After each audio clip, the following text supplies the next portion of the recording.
King Khan Shahrukh Khan 2023లో solid comeback ఇచ్చాడు. 5 ఏళ్ల అజ్ఞాతవాసం తర్వాత సినిమాలు చేసిన షారుఖ్ పఠాన్, జవాన్ సినిమాలతో బాక్సాఫీస్ దగ్గర కెరీర్ బిగ్గెస్ట్ హిట్స్ కొట్టాడు.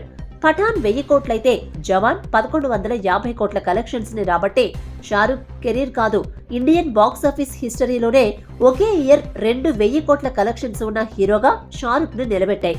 అయితే ఇంత పెద్ద హిట్ సినిమాలు కూడా షారుఖ్ ఖాన్ ని డంకీ విషయంలో హెల్ప్ చేయలేకపోయాయి. Rajkumar Hirani brand, Shahrukh Khan image and craze తో డిసెంబర్ 21న ఆడియన్స్ ముందుకొచ్చింది డంకీ సినిమా. పాజిటివ్ వైబ్ తో రిలీజ్ అయిన డంకీ మూవీ నెగటివ్ టాక్ ని, డివైడ్ టాక్ ని సొంతం చేసుకుంది.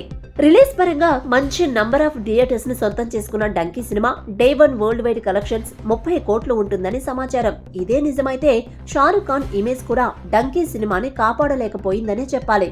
జవాన్ సినిమాతో 100 కోట్ల ఓపెనింగ్, పఠాన్ సినిమాతో 90 కోట్ల ఓపెనింగ్స్ ని రాబట్టాడు షారుఖ్ ఖాన్. అలాంటిది ఈసారి మాత్రం కనీసం సగం కూడా కలెక్ట్ చేయలేకపోవడం బాధాకరం. అయితే బ్రేక్ ఈవెన్ టార్గెట్ తక్కువ కాబట్టి డంకీ సినిమా ప్రాఫిట్స్ లోకి ఎంటర్ అయ్యే అవకాశం ఉంది. సో జవాన్, పఠాన్ల రొటీన్ మాస్ సినిమాల ముందు డంకీ లాంటి క్లాస్ సినిమా నిలబడలేకపోయిందనే చెప్పాలి.